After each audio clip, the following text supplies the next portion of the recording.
மறக்காம சர்ப்ரைஸ் பண்ணுங்க. தேங்க்யூ. வெகு காலத்திற்கு முன்பு காசியை பிரம்மதத்தன் என்ற அரசன் ஆண்டு வந்தான். அவனிடம் பல மூட நம்பிக்கைகள் இருந்தன. நல்ல சகுனங்களிலும் கெட்ட சகுனங்களிலும் அவனுக்கு ஆழ்ந்த நம்பிக்கை இருந்து வந்தது.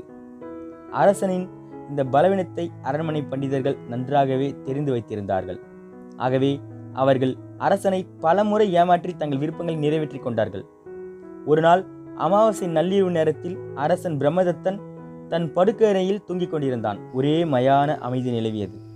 அப்பொழுது நள்ளிரவின் அமைதியை கலைக்கும் வகையில் ஒரு பறவையின் மோசமான அலறல் கேட்டது. அந்த சப்தத்தை கேட்டதும் அரசன் திடுக்கிட்டு எழுந்தான். ஜன்னல் அருகில் ஓடிப்போய் நின்று பறவையின் அலறல் வந்த திசையை கூர்ந்து கவனித்தான். அரண்மனையை சேர்ந்த குளத்தின் அருகில் ஒரு கொக்கு அவலமாக அலறிக் கொண்டிருந்தது. பறவையின் அலறல் அபசகுணம் அல்லவா? என்ன ஆபத்து வரப்போகிறதோ தெரியவில்லையே என்று அரசன் மிகவும் பயந்து போனான். சில நிமிடங்களுக்கு பிறகு பறவையின் அலறல் மெதுவாக அடங்கியது. ஆனால் அரசன் பிரம்மதத்தனால் தான் நின்றிருந்த ஜன்னலை விட்டு நகரவே முடியவில்லை. அவனுடைய உள்ளத்தில் வீணான பல பயங்கர எண்ணங்கள் அலையலையாக எழுந்தன. அவன் மீண்டும் பழைய மனநிலைக்கு வருவதற்குள் மேலும் பல மிருகங்கள் துன்பம் தோய்ந்த குரலில் அலறும் ஒலி கேட்டது. அந்த அலறல் அன்று மாலை அரண்மனை பூந்தோட்டத்தில் உள்ள கூண்டுகளில் பிடித்து அடைக்கப்பட்ட மான், குரங்கு முதலிய பல மிருகங்களின் சப்தங்களாகும். இந்த முறை பல மிருகங்களின் அலறல்கள் கேட்டதும் அரசன் பிரம்மதத்தின் இதயமே நின்றுவிடும் போல் இருந்தது. பயத்தால் அவனுடைய உடம்பு முழுவதும் வேர்த்து கொட்டியது. அவன் மயங்கி விழும் நிலையில் இருந்தான். தீய சக்திகள் தனக்கு எதிராக தோன்றியிருக்கக்கூடும் என்று நினைத்து அவன் பெரிதும் மனம் வருந்தினான். அந்த மனநிலையில் பிரம்மதத்தன் மெதுவாக வந்து கட்டிலில் சாய்ந்து விட்டான். பயங்கரமான பல எண்ணங்கள் அவனது உடலையும் உள்ளத்தையும் களைப்படையச் செய்தன. அப்படியே அவன் அன்றிரவு உறங்கினான். விடியற் காலையில் கூண்டில் அடைக்கப்பட்டிருந்த குயிலின் சோகக்கூறல் கேட்டது. அதை கேட்டதும் அரசன் பிரம்மதத்தன் வழக்கிற்கு மாறாக சற்று முன்னதாகவே படுக்கையில் இருந்து எழுந்தான். நள்ளிரவிலும் விடியற்காலிலும் கேட்ட பறவைகளின் அலறல் சப்தங்களால் அவன் பெரிதும் குழம்பிக் கொண்டிருந்தான். மறுநாள் காலையில் அமைச்சர்களையும் அரசவை பண்டிதர்களையும் உடனடியாக அவைக்கு வந்து கூடும்படி கட்டளையிட்டான். பிரம்மதத்தனும் அவசரமாக காலை கடன்களை முடித்துக்கொண்டு அவைக்கு விரைந்தான். அரசன் திடீரென்று சபையை கூட்டியதற்கான காரணத்தை தெரிந்து கொள்ள அனைவரும் பேராவலுடன் காத்திருந்தார்கள். துன்பம் தோய்ந்த முகத்துடன் பிரம்மதத்தன் அரசவைக்குள் நுழைந்தான். அவனுடைய தோற்றத்தை கண்டதும் சபையில் இருந்தவர்கள் அதிர்ச்சி அடைந்தார்கள். அரசன் தான் கடந்த இரவில் கேட்ட அபசகுண ஒலிகளை பற்றி அவையோருக்கு விளக்கமாக எடுத்துச் சொல்லி அதற்கான காரணங்களை சொல்லும்படி அமைச்சர்களையும் பண்டிதர்களையும் கேட்டுக்கொண்டான். அரசனின் கேள்விக்கு உடனே பதில் சொல்ல எந்த பண்டிதரும் முன்வரவில்லை. அரசனுக்கு விளக்கம் சொல்வதற்கு முன்பு தாங்கள் அனைவரும் தனிமையில் கூடி அபசகுணம் பற்றி தங்களுக்குள்ளாகவே ஆலோசிக்க வேண்டும் என்று தீர்மானித்தனர். அரசனிடம் விடைபெற்றுக் கொண்டு தனிமையில் ஒரு ஆலோசனை மண்டபத்தில் குழுமினார்கள். பண்டிதர்களுக்கும் அரசன் கேட்ட அபசகுண ஒலிகளுக்கும் காரணம் தெரியவில்லை என்றாலும் தங்களுடைய அறியாமையை அரசனிடம் காட்டிக்கொள்ளாமல் அரசனை தங்களுக்கு சாதகமாக பயன்படுத்திக் கொள்ள முடிவு செய்தார்கள். அவர்களுள் முதியவரான ஒரு பிராமணர், காற்றுள்ளவதை தூற்றிக்கொள் என்று அறிஞர்கள் சொல்லியிருக்கிறார்கள். இப்போது அரசன் நம்முடைய கையில் இருக்கிறான். நமக்கு வேண்டிய தேவைகளை இப்போது அரசனை பயன்படுத்தி நாம் பெற்றுக்கொள்ள வேண்டும். இந்த அருமையான சந்தர்ப்பத்தை நாம் நழுவிடக்கூடாது என்று கருத்து தெரிவித்தார். மற்றொரு பண்டிதர் எழுந்து, நாம் நீண்ட நாளாக ஒரு யாகம் நடத்த நினைத்திருந்தோம் அல்லவா? இந்த சந்தர்ப்பத்தை நாம் ஏன் நமக்கு சாதகமாக பயன்படுத்திக் கொள்ளக்கூடாது என்று கேட்டார். அவருடைய யோசனையை எல்லா பண்டிதர்களும் மகிழ்ச்சியுடன் ஏற்றுக்கொண்டார்கள். பண்டிதர்கள் அனைவரும் அரசனிடம் சென்றனர். அவர்களுள் மூத்த பண்டிதர் மிகவும் பணிவுடன் அரசனிடம், அரசே, தாங்கள் கடந்த இரவு கேட்ட அபசகுணங்களை பற்றி நாங்கள் அனைவரும் கலந்து ஆலோசித்தோம். அதை தங்களுக்கு தெரிவிக்க என் மனம் பெரிதும் வேதனைப்படுகிறது. ஆனால் மாட்சிமை பொருந்திய தங்களது நன்மைக்காகவும் நமது நாட்டின் நன்மைக்காகவும் உண்மையை நான் தங்களுக்கு தெரிவிக்க வேண்டிய நிலையில் இருக்கிறேன். தாங்கள் கேட்ட அபசகுணங்களின் கருத்து இதுதான். அரசே, மிகப்பெரிய ஆபத்து வர இருக்கிறது. உள்நாட்டு எதிரிகள் வெளிநாட்டு பகையர்களுடன் சேர்ந்து நமது ஆட்சியை கைப்பற்றவும் தங்களை கொன்றுவிடவும் சூழ்ச்சி செய்து கொண்டிருக்கிறார்கள். இந்த பேராபத்தில் இருந்து தங்களை காப்பாற்ற தேவர்களால் தான் முடியும். 1,00,000 ஆடுகளை தேவர்களுக்கு பலியாக கொடுத்து உடனடியாக அவர்களை நாம் திருப்தி செய்ய வேண்டும். அதோடு யாகத்தின் போது பண்டிதர்கள் அனைவருக்கும் ஏராளமான தான தர்மங்களை தாங்கள் செய்ய வேண்டும். காலதாமதம் இல்லாமல் யாகத்திற்கு வேண்டிய எல்லா ஏற்பாடுகளையும் உடனடியாக செய்யுங்கள். அதன் மூலம் வர இருக்கும் ஆபத்தை தவிர்த்து விடலாம் என்று மிகவும் நல்லவர் போல யோசனை சொன்னார்கள். அவரது கருத்தை ஆமோதித்து மற்ற பண்டிதர்களும் அரசனுக்கு வேண்டிய ஆலோசனைகளை சொன்னார்கள். மிருகங்களின் அலறல் சத்தங்களை கேட்டதனால் ஏற்கனவே பயந்திருந்த அரசன் பிரம்மதத்தன் பண்டிதர்களின் ஏமாற்று பேச்சை உண்மை என்றே நம்பிவிட்டான். அரசன் தன் வீரர்களை அழைத்து யாகத்துக்கு எல்லா ஏற்பாடுகளையும் செய்ய கட்டளை பிறப்பித்தான். வீரர்கள் உற்சாகத்துடன் யாகத்துக்கு வேண்டிய ஏற்பாடுகளை செய்வதில் ஈடுபட்டார்கள். அவர்கள் நாடு முழுவதும் சுற்றி ஆயிரக்கணக்கான ஆடுகளை யாகத்தில் பலியிடுவதற்காக கொண்டு வந்தார்கள். ஆடுகளை பலியிட கொடுக்க மறுத்த ஆட்டுக்கு சொந்தமானவர்களை அரசாங்க அதிகாரிகள் கடுமையாக தண்டித்தனர். வீரர்கள் ஆடுகளை பலியிடும் பொருட்டு மந்தை மந்தையாக ஓட்டிக்கொண்டு வருவதை ஓர் அந்தன சிறுவன் பார்த்தான். அவனுக்கு ஆடுகளின் மேல் இரக்கம் உண்டாயிற்று. வாயில்லாத அந்த பிராணிகளை எப்படியாவது காப்பாற்ற தீர்மானித்தான். அவனுக்கு காசிக்கு வந்திருந்த போதிசத்துவரின் நினைவு வந்தது.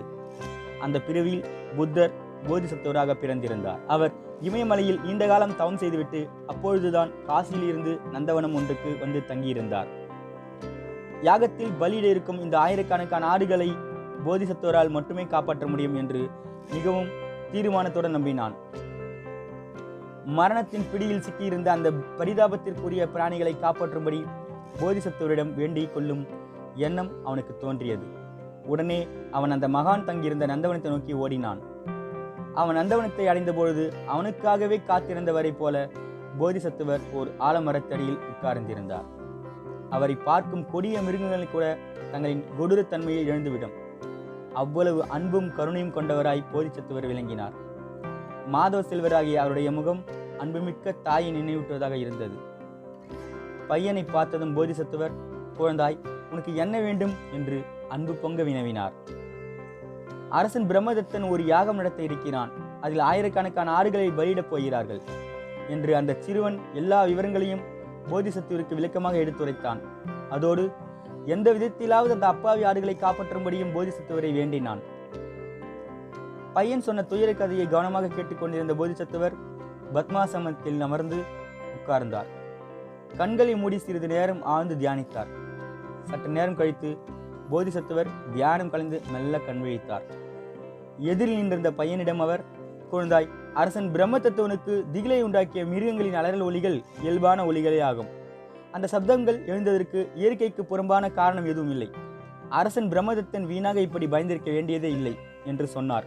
போதிசத்துவர் சொன்னதை கேட்ட அந்தன சிறுவன், சுவாமி, கருணை கூர்ந்து தாங்களே அரசனிடம் வந்து அதை சொன்னால் என்ன என்று கேட்டான். அதுக்கு போதிசத்துவர், இல்லை குழந்தாய், நான் இந்த ஊருக்கு புதியவன். அரண்மனை பண்டிதர்களை விட என்னை நான் பெரிய புத்திசாலியாக காட்டிக்கொள்ள விரும்பவில்லை என்று சொன்னார். பையனால் போதிசத்துவரிடம் வேறு ஒன்றும் தொடர்ந்து பேச முடியவில்லை. ஆனால் மகான் ஒருவரிடமிருந்து வரும் ஒவ்வொரு சொல்லுக்கும் மனித குலத்திற்கு நன்மை செய்யும் ஆற்றல் மகத்தான அளவில் உண்டு என்று தன் முன்னோர் சொல்ல அவன் கேள்வியுற்றிருக்கிறான். அது அவனுடைய நினைவுக்கு வந்தது. பையன் போதிசத்துவரை வணங்கிவிட்டு அவர் சொன்னவற்றை அரசனிடம் தெரிவிப்பதற்கு அரண்மனை நோக்கி விரைந்து ஓடினான். அந்த சிறுவன் அரசனை நேரில் சந்தித்தான். போதிசத்துவரிடம் தான் கேட்டதை அவன் அப்படியே பிரம்மதத்தனிடம் சொன்னான். பையன் தெரிவித்த போதிசத்துவரின் கருத்துக்களை வியப்போடும் பயபக்தியோடும் பிரம்மதத்தன் கவனமாக கூர்ந்து கேட்டான்.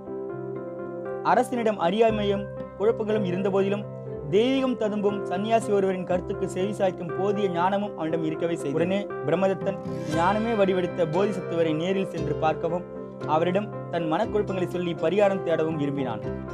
போதிசத்துவர் தங்கியிருந்த நந்தவனத்திற்கு அரசன் விரைந்து சென்றான். அவர் முன்னால் பயபக்தியுடன் வணங்கி நின்றான். பிரம்மதத்தன், நள்ளிரவில் நான் கேட்ட மிருகங்களின் சோகமயமாக அலருக்கு என்ன பொருள் என்று போதிசத்துவத்தை பதற்றத்துடன் வினவினார். அரசனை பார்த்து போதிசத்துவர் புன்முறுவல் பூத்தார். பிறகு அவனை நோக்கி கருணை ததும்பும் உண்மை நிலையை விளக்கினார். அரசே, நாட்டு மக்கள் நல்வழி நடத்த வேண்டிய நீ அர்த்தமில்லாத மனக்குழப்பங்களுக்கு இடம் தரலாமா? அன்றைய இரவு நீ கேட்ட அலறல் சத்தங்கள் மிருகங்களின் இயல்பான அச்சங்களே. இயற்கைக்கு புறம்பான அறிகுறியோ அபசகுனமோ அந்த அலறல் சத்தங்களில் இல்லை. நீ உன் நாட்டில் வாழும் மக்களின் நன்மையே போதிய கவனமில்லாமல் இருக்கிறாள். அதோடு மற்ற உயிரினங்களுக்கும் உன் நாட்டில் போதுமான பாதுகாப்பு இல்லாமல் இருக்கிறது. நாட்டில் உள்ள நீர்நிலைகள் எல்லாம் வறண்டு விட்டன. அன்றிரவு பசியுடன் இருந்த ஒரு கொக்கு அலறிய சப்தத்தையே நீ கேட்டிருக்கிறாய். அதுக்கு வேண்டிய உணவோ நீரோ பல நாட்களாக கிடைக்காததனால் தாங்க முடியாத பசி தாகத்தால் அந்த கொக்கு அலறியது. இனிமையாக பாடி சுதந்திரமாக திரிந்திருக்கும் அந்த குயில்களையும் காட்டில் இன்பமாக துள்ளி குதிக்கும் மான்களையும் உன் நந்தவனத்தில் உள்ள கூண்டுகளில் கைதிகளை அடைத்து வைத்திருப்போது அடைத்து வைத்திருந்தாய். இந்த மிருகங்கள் எல்லாம் உன்னுடைய சிறிய கூண்டுகளுக்குள் எவ்வளவு கஷ்டத்துடன் இருந்து கொண்டிருக்கின்றன என்பது உனக்கு புரியவில்லையா? அவை கூண்டிலிருந்து விடுபட்டு சுதந்திரமாக வெளியில் போக ஆவலுடன் இருக்கின்றன. சுதந்திரமாக வாழ விருப்பத்துடன் அவை தேம்பி அழுகின்றன. அந்த மிருகங்கள் சுதந்திரம் கேட்டு அழுத சத்தத்தையே நீ அன்றைய இரவில் 2வது முறையாக கேட்டிருக்கிறாய். இவ்விதம் போதிசத்துவர் அருளை விளக்கத்தை கேட்டு உண்மையை உணர்ந்த அரசன் தன் பிழைகளுக்காகவும் மிகவும் மனம் வருந்தினான். வெட்கத்தால் தனை கொண்டு நின்ற பிரம்மதத்தனிடம் போதிசத்துவர் மேலும் தொடர்ந்து கூறினார். அரசனே, நீ உன் நந்தவனத்தில் கூண்டில் அடைத்து வைத்திருக்கும் மிருகங்களை விடுதலை செய். எல்லா உயிர்களிடம் அன்பாக இரு. நாட்டு மக்களின் நன்மையிலும் மேலும் போதிய அக்கறை கொள். நாட்டை தர்ம வழியில் ஆட்சி செய். தர்மத்தை கடைபிடிப்பதனால் உனக்கு உன் நாட்டு மக்களுக்கும் மேலான எல்லா நன்மைகளும் வந்து சேரும் என்று அறிவுரைகளை வழங்கினார். அரசன் பிரம்மதத்தன் மாதவ செல்வராகிய போதிசத்துவரின் திருவடிகளில் விழுந்து வணங்கினார். அவருடைய ஆசி பெற்று அரண்மனை திரும்பினான். மன்னனின் கட்டளைப்படி அரண்மனை வீரர்கள் யாகத்திற்கு பலியிட்டிருந்த ஆடுகளை எல்லாம் விடுதலை செய்தனர். அரண்மனை நந்தவனத்தில் கூண்டுகளில் அடைக்கப்பட்டு துன்பம் அனுபவித்துக் கொண்டிருந்த பறவைகளும் மிருகங்களும் விடுதலை செய்யப்பட்டன. அரசன் பிரம்மதத்தன் தயாலமூர்த்தி ஆகிய போதிசத்துவரின் அறிவின்படி நாட்டை தர்ம வழியில் நின்று பரிபாலித்து வந்தார். ஃப்ரெண்ட்ஸ், இந்த கதை பிடிச்சிருந்தா மறக்காம ஒரு லைக் பண்ணுங்க அண்ட் நம்ம சேனலை மறக்காம சப்ஸ்கிரைப் பண்ணுங்க. மீண்டும் ஒரு நல்ல தகவலுடன் உங்களை சந்திக்கிறேன். அதுவரை உங்களிடமிருந்து விடைபெறுவது உங்கள் நண்பன் விஜய். நன்றி.